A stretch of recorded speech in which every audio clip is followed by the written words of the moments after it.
नमो नमः. आज आपण श्री सिद्धांत शिखामणीतील स्वयस्थल हे स्थल पाहणार आहोत.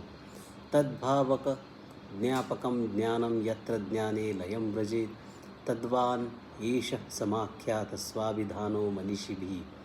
भावलिंगाला प्रकाशित करणारे ज्ञान ज्या ठिकाणी लय पावते त्याला ज्ञानलिंगी स्थल असे म्हणतात.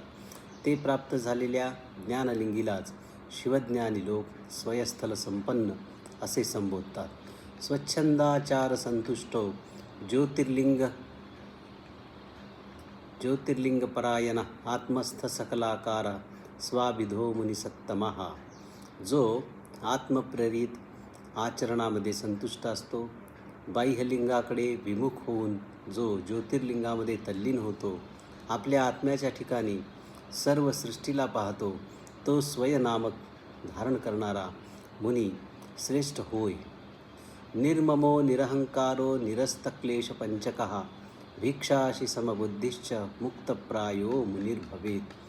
असा स्वयस्थली योगी गृह, शेती इत्यादी विषयांच्या ममत्वापासून, शरीरादी विषयांच्या अहंकार इत्यादीपासून मुक्त होऊन, अविद्यादी 5 क्लेशांपासून मुक्त होऊन, तसेच केवळ भिक्षांनावर उदरनिर्वाह करणारा, पक्षपात विरहित समबुद्धीचा आणि मुक्तावस्थेत प्राप्त झालेला असतो. यदृच्छालाभ संतुष्टो भस्मनिष्ठो जितेंद्रिया समवृत्ती भवेत योगी भिक्षुको वा नृपे अथवा.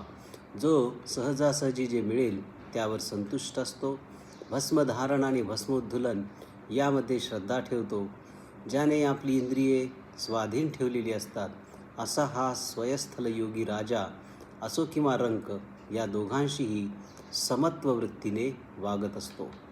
पश्यन् सर्वाणि भूतानि संसारस्थानि सर्वशः स्मयमान परानंदे लीनात्मा वर्तते सुधीः. या ठिकाणी जगातील सर्व प्राणी मात्र संसार सुखात रमलेले पाहून त्याच्या मनात विस्मय निर्माण होतो. तरीही तो स्वतः ज्ञानी असल्यामुळे परमानंदात लीन होऊन त्याचे वर्तन तो करीत असतो. ध्यानं शैवं तथा ज्ञानं भिक्षा च एकांतशीलता यतेश्चत्वारि कर्माणि न पंचमं यैष्यते. नेहमी शिवचिंतन करणे, शिवरहस्याचे ज्ञान प्राप्त करणे, भिक्षांनावर उदरनिर्वाह करणे, एकांत स्थळी निवास करणे, या 4 गोष्टी त्याला आवश्यक असतात. याशिवाय 5वी गोष्ट त्याच्यासाठी आवश्यक नसते किंवा तो तसे कर्मही करीत नसतो.